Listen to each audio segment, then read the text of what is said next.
नमस्कार, भारत लाइव देख रहे हैं आप। और भारत लाइव में लगातार खबरों का सिलसिला कभी नहीं थमता है। सुबह सुबह जो खबर हम आपके सामने ले करके आए हैं, उस खबर का सीधे सीधे नीतीश कुमार से संबंध है। और नीतीश कुमार ने भले ही कम सीटों के बावजूद मुख्यमंत्री पद का शपथ ग्रहण कर लिया हो, अपने मंत्रिमंडल को लेकर के भी अपने मंत्रियों को विभाग का बंटवारा कर दिया हो, ये भी घोषणा कर दिया हो कि 23 तारीख से 27 तारीख तक विधानमंडल का सत्र चलेगा, सत्र की कार्रवाई चलेगी।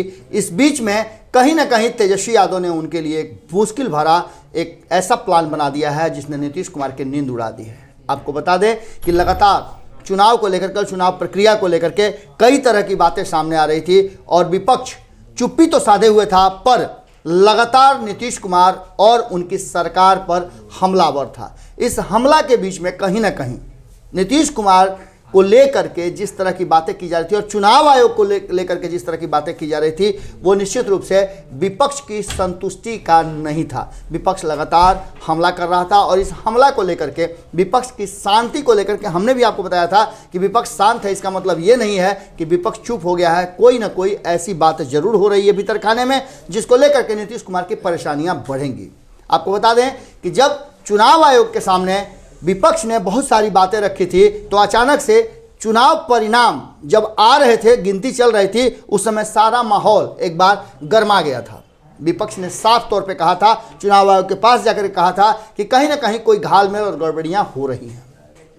लेकिन तत्काल चुनाव आयोग ने सिर्फ इतना कहते हुए कि सब कुछ हमारी निगाह के सामने हो रहा है, हम पूरी नज़र रखे हुए हैं, हम किसी तरह का कोई गड़बड़ी नहीं होने देंगे। लेकिन चुनाव परिणाम आने के बाद जिस तरह की बातें सामने आई और जिस तरह से विपक्ष ने हमला किया सरकार पर, घालमेल कराने का आरोप लगाया है, वो निश्चित रूप से चिंता का विषय बना हुआ है। और ये नीतीश कुमार के लिए हो सकता है कि मुश्किलों भरा कांटों का ताज हो सकता है।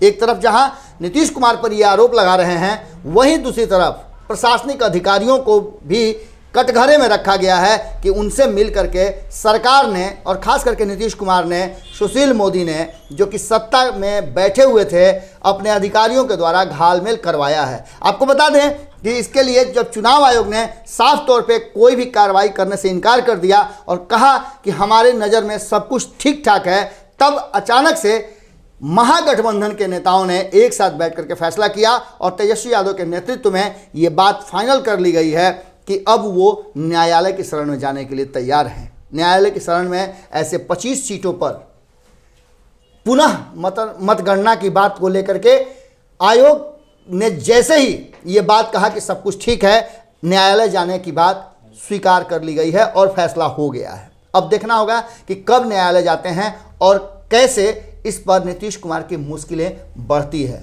आपको बता दें कि मतगणना में हुए घालमेल को लेकर के विपक्ष पूरी तरह से एकजुट है और लगातार नीतीश कुमार को के ऊपर हमलावर है। आपको बता दें कि बहुत सारी ऐसी सीटें हैं जिन पर हार जीत का आंकड़ा बहुत कम है। सिर्फ आरजेडी में ही नहीं है या फिर महागठबंधन में ही नहीं है, एनडीए में भी ऐसे बहुत सारे सीट हैं जिसको लेकर के ये पूरा मामला सामने आया है। आपको बता दें कि जिस तरह से पटना के इर्द गिर्द से लेकर के पूरे बिहार भर में कुछ सीटों के तो आप हमको बताते हैं कि आंकड़ा बहुत ही कम है। अगर बात करें सबसे कम जीत हार की, तो मात्र 12 वोटों से हिलसा में जीत हार का फैसला हुआ है। और कहा यह जा रहा कि पहले पदाधिकारी ने, चुनाव पर्यवेक्षक जो थे, उन्होंने, मतगणना के अधिकारी जो थे, उन्होंने साफ तौर पे कहा था कि शक्ति सिंह जीत गए हैं, जो कि आरजेडी के उम्मीदवार थे, पर थोड़ी ही देर के बाद उन्हें 12 वोटों से हरा दिया जाता है। और ये बातें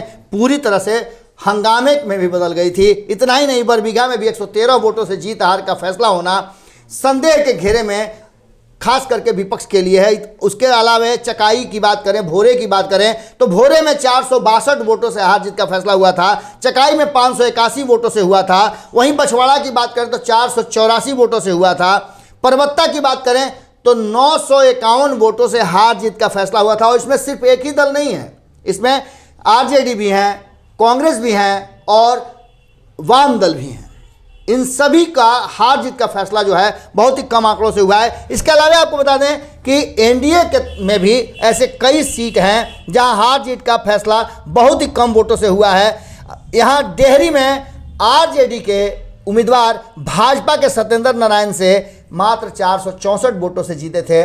इसको लेकर के भी कहीं ना कहीं अब संशय की स्थिति बनी हुई है। वहीं अगर बात करें कुढ़नी की, तो भाजपा के केदार गुप्ता 712 वोटों से हारे थे। और भी कई ऐसी सीट हैं जहां हार जीत का आंकड़ा बहुत कम था, लेकिन न्यायालय में जाने के फैसले को लेकर के कहीं ना कहीं नीतीश कुमार की मुश्किलें बढ़ने वाली है। अगर यह फैसला न्यायालय कर देता है कि मतगणना होगी, तो ऐसी स्थिति में अगर फैसला नीतीश कुमार के खिलाफ आ जाता है या परिणाम बदल जाते हैं, तो नीतीश के लिए मुश्किल हो जाएगी। क्योंकि हार जीत में आपने देखा होगा कि सरकार बनाने का जो मैजिक आंकड़ा 122, उससे बहुत ही कम मार्जिन से कहीं ना कहीं सरकार बनी है और सरकार पर हमेशा गिरने का खतरा मंडरा रहा है। जरा सा भी 19-20 हुआ तो सरकार नीतीश कुमार के हाथ से निकल सकती है। यही वो कारण है जिसको लेकर के तेजस्वी यादव पूरी तरह से शांत बैठे हुए हैं और इंतजार कर रहे हैं कि न्यायालय का फैसला क्या आता है। जुड़े रहें बात लाइव के साथ, खबरों का सिलसिला लगातार जारी है। नमस्कार। अगर ये वीडियो पसंद आई और वह बिहार के राजनीति और बिहारियत से सरोकार रखेनी तो सब्सक्राइब बटन दबा के चैनल के सब्सक्राइब कर ली। ओजे एगो घंटी बा, ओकरा बटन दबा देला से कुल सटीक और मारक खबर रुआ मुफ्त में मिल जाई। अगर रुआ पत्रकारिता के हमनी के नया प्रयोग में सहयोग कर चाहतानी तो ज्वाइन बटन दबा दी। पेटीएम नंबर नोट कर ली 9386816700। धन्यवाद।